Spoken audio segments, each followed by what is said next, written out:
শুভ সন্ধ্যা বন্ধুরা, আমার প্রিয় প্রিয় বন্ধুরা, মুনমুনের পরিবারে সবাইকে স্বাগত জানাচ্ছি। স্বাগত জানিয়ে আজকে আমি আমার নতুন একটা রান্নার ভিডিও তোমাদের সাথে শেয়ার করতে চলেছি। আজকে আমি যে রান্নাটা করব সেটা সবাই জানো কি না আমি জানি না, আর কে কে পছন্দ করো এইটা খেতে আমাকে অবশ্যই কমেন্ট বক্সে জানাবে। এই রান্নাটা এটা বেশিক্ষণও লাগে না, 5 মিনিট বা 6 মিনিট এরকম হয়ে যায়, তাড়াতাড়ি হয়ে যায়। তো চলো আমি তাহলে তোমাদেরকে বলি কি রান্না করতে চলেছি। আচ্ছা সবাই বলো তো, এটা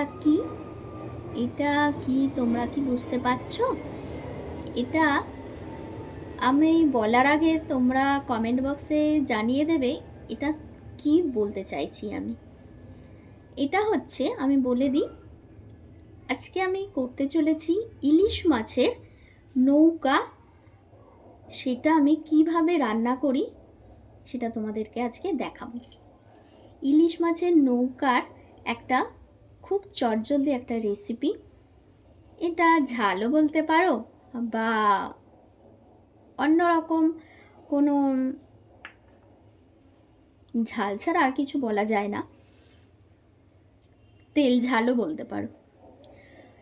তো চলো এটা করতে কি কি লাগছে আজকে আমি তোমাদেরকে বলে দিই। এটা করতে বেশি কিছু লাগছে না, তোমাদের অত দৌড়াদৌড়ি করতে হবে না যে এটার জন্য এটা লাগবে ওটা লাগবে, সেরকম কিছু নয়। এইবারে আমি কড়াইটা তো গরম হতে বসিয়েই দিয়েছি, এর মধ্যে আমি দিয়ে দিচ্ছি সর্ষের তেল। এটা করতে কিন্তু একটা উপকরণ তোমাদের বলে দিলাম, সর্ষের তেল লাগছে। আর কি কি লাগছে সেটাও আমি জানিয়ে দিচ্ছি। আমি এটা একটা ইলিশ মাছের নৌকা রয়েছে, এটার জন্য আমি একটু দুপলা তেল দিলাম। তেল দিয়ে তেলটা একটু গরম হোক, তারপরে আমি দেব ফোড়নের জন্য কালো জিরে। কালো জিরে এখানে কিন্তু রয়েছে, কালো জিরের সাথে আমি একটা কাঁচা লঙ্কা ভেঙে টুকরো করে রেখে দিয়েছি। আর এটার মধ্যে লাগবে নুন, হলুদ, বেশি কিছু লাগবে না। একটু তোমরা পারলে জিরের গুঁড়ো দিতেও পারো, আবার নাও দিতে পারো। জিরের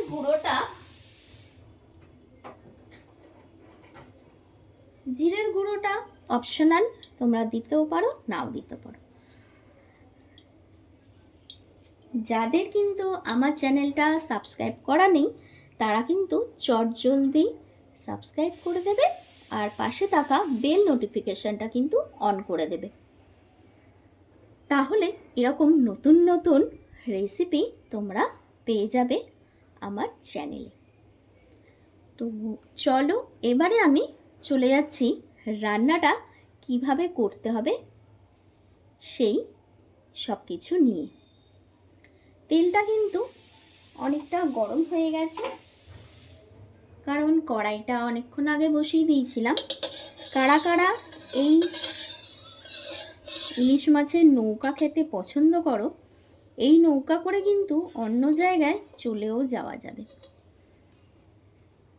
ঠিক আছে? তো চলো আমি কিন্তু শুরু করে দিচ্ছি। তেলটা কিন্তু আমার গরম হয়েই গেছে, এর মধ্যে আমি দিয়ে দেব কালো জিরে আর হচ্ছে কাঁচা লঙ্কাটা।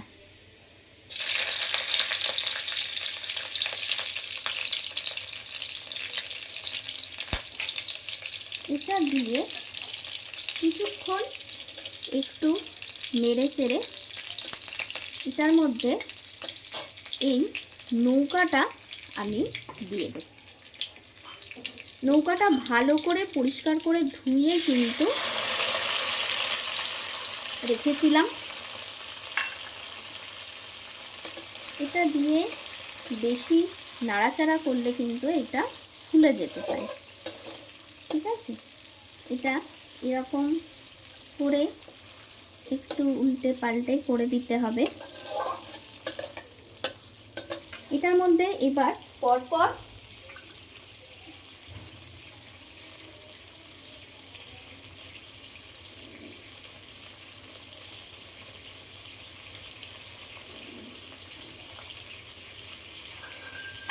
দেখো এটার মধ্যে দিলাম স্বাদ মতন লবণ।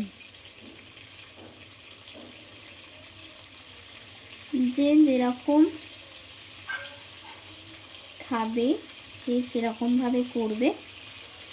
আমি লঙ্কাটা একটা দিয়েছি, তোমরা চাইলে আর একটাও কিন্তু দিতে পারো, ঠিক আছে। আর এটা দিচ্ছি একটু হলুদ।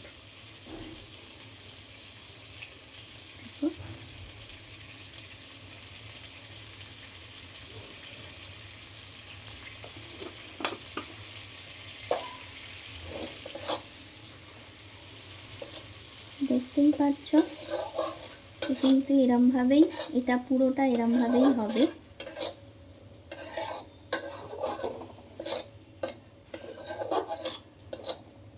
এটা বেশি নাড়লে চাড়লে না জিনিসটা খুলে যায়, ঠিক আছে। এটা কিন্তু এই রকমই হবে। এইবারে এটা কিন্তু হয়ে আসছে, আর একটু হলেই কিন্তু হয়ে যাবে। দেখো এটা কিন্তু তেলটা বেরিয়ে গেছে পুরোটা, এটা কিন্তু রেডি হয়ে গেছে, ঠিক আছে। আমি এটা একদম ঢেলে নিয়ে আসছি তোমাদের কাছে। গ্যাসটা কিন্তু অফ করে দিলাম। দেখো আমার কিন্তু রেডি হয়ে গেছে ইলিশ মাছের নৌকার তেল ঝাল, ঠিক আছে। এইবারে আমি আজকেই আরেকটা রেসিপি নিয়ে তোমাদের কাছে আবার আমি চলে আসছি, তার জন্য কিছুক্ষণ ওয়েট করো। আবারও কিন্তু আমি প্রিয় বন্ধুদের জন্য আরেকটা রেসিপি নিয়ে চলে এসেছি। মুনমুনের পরিবারে তো এসে তোমরা ভালো মন্দ না খাওয়া দাওয়া করলে হয়। এইবারে এটা আর একটা দেখো জিনিস, এটা কি, এটা আমি কেটে গুছিয়ে সিদ্ধ করে রেখে দিয়েছি। এটা কে কি বলতে পারো, কে কি নামে চেনো সেটা আমাকে জানাবে। এটা আমরা বলি ঘ্যাটকল। ঘ্যাটকল অনেকে বলে খারকোন, এরকম বলে। এটা কিন্তু আমি এটা একটা মানে শাকের মতন হয়। এটা কিন্তু কেটে একটু কাঁচা লঙ্কা আর নুন দিয়ে আমি এইটাকে সিদ্ধ করে রেখে দিয়েছি। এটা এই রকম হয়। এটা না একটু চুলকায়, হাত দিলে একটু চুলকায় টুলকায় এরকম হয়, ঠিক আছে। তো এবার এটা করতে গেলে, এটা আজকে আমি বাটা করব। এটা করতে গেলে কি কি লাগছে তোমাদেরকে আমি বলে দিই। এটার মধ্যে রয়েছে দেখো শুকনো লঙ্কা আছে, গোলমরিচ আছে গোটা, আর আছে কালো জিরে। এগুলো আমি শুকনো খোলায় একটু ভেজে নেব। এটার মধ্যে আজকে আমি রসুন দেব। রসুনটা পরে আমি একটু ভেজে নেব, সেটাও দেখাবো। এটা একটু শুকনো খোলায় আমি ভেজে নিচ্ছি। ভেজে নিয়ে তারপর এটাকে কেউ কারুর বাড়িতে শিল থাকলে শিলে তোমরা এটা করে নিতে পারো, বা শিল না থাকলে মিক্সিতেও কিন্তু তোমরা এটা করতে পারো। এটা একটু হবে, একটু এটা ভাজা হবে শুকনো খোলায়। এটা হয়ে গেছে। এটা আমি কিন্তু নামিয়ে এটা একটু পেস্ট করে নিচ্ছি। আর এটা এই যে খারকন যেটা তোমাদেরকে বললাম, এটা কিন্তু কচু জাতীয় জিনিস। এটা বর্ষাকালে তোমরা বেশি পাবে, বর্ষাকালেই এটা দেখা যায়। তো চলো এটা আমি নামিয়ে নিচ্ছি। আমি এই খারকনটা এখন আর সিদ্ধ করাই আছে যখন, নুন আর কাঁচা লঙ্কা দিয়ে এটা আমি একটু পেস্ট করে নিচ্ছি। এইবারে কড়াইতে দিয়ে দেবো সর্ষের তেল।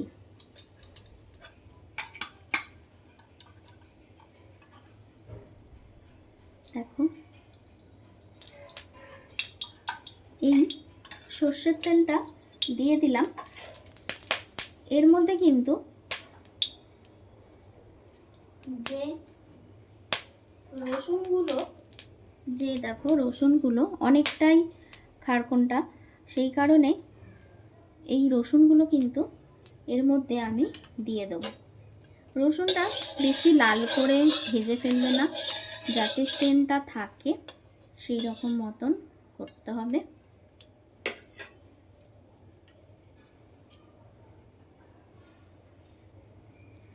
এটা কিন্তু দিয়ে দিলাম।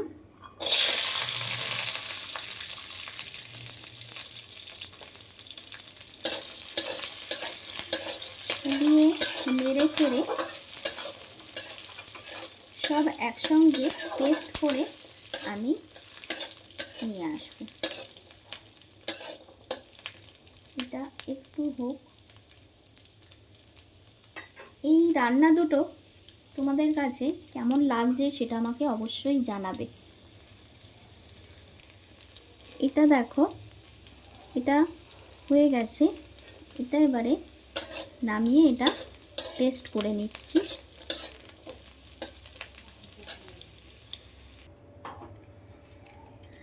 দেখো এটা কিন্তু ফুল আমি বেটে নিয়ে চলে এসেছি। এটা এবারে আমি কড়াইতে তেল দিয়ে দিয়েছি। যে কড়াইতে রসুন আমি ভেজেছিলাম সেই কড়াইতেই কিন্তু আমি তেলটা দিয়ে দিয়েছি। তেলটা দিয়ে এটা বাটাটা আমি তেলে দেব। বাটাটা কিন্তু তেলে আমি দিয়ে দিলাম।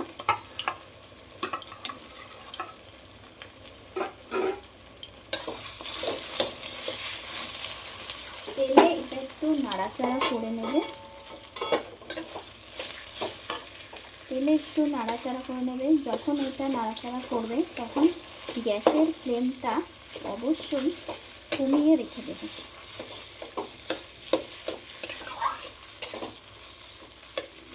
এটা খেতে কিন্তু খুব টেস্টি হয়। যারা যেরকম ঝাল খাবে তারা সেরকম কিন্তু ঝাল দেবে। এর মধ্যে ঝাল নুন চাট দিয়ে কিন্তু এটা করলে খুবই ভালো হয়। আমি কিন্তু তোমার মিক্সিতে যে পেস্ট করেছি রসুনগুলো কিন্তু খুব একদম মিহি পেস্ট কিন্তু করিনি, আধ ভাঙা পেস্ট করে কিন্তু তারপরে আমি এটা করছি। এর মধ্যে কিন্তু মিশিয়েছি। কেউ যদি চাও যে রসুনটা দেব না, তাহলে তোমরা রসুনটা কিন্তু স্কিপ করে দিতে পারো। এটা কিন্তু পুরো হয়ে গেছে। এটা সবুজ হয়ে থাকে, কিন্তু যখন হয়ে আসবে তখন দেখবে জিনিসটা কালো হয়ে যাবে, মানে হালকা অনেকটা কালো হয়ে যাবে, আর হচ্ছে কড়া থেকে ছেড়ে আসবে। তখন বুঝবে জিনিসটা একদম কমপ্লিট হয়ে গেছে। এবার চলো আমি এটাকে ঢেলে তোমাদের কাছে নিয়ে আসছি। তো চলো, আমার কিন্তু একদম ঘ্যাটকল বাটা বা খারকন বাটা রেডি হয়ে গেছে। তো তোমাদের এই দুটো রেসিপি কেমন লাগলো আমাকে অবশ্যই কমেন্ট বক্সে জানাবে। আর কেউ স্কিপ করে দেখবে না, সবাই অ্যাড সহ দেখে দেবে। তো চলো আজকের মতন আমি আসছি। সবাই খুব ভালো থেকো, সুস্থ থেকো, টাটা।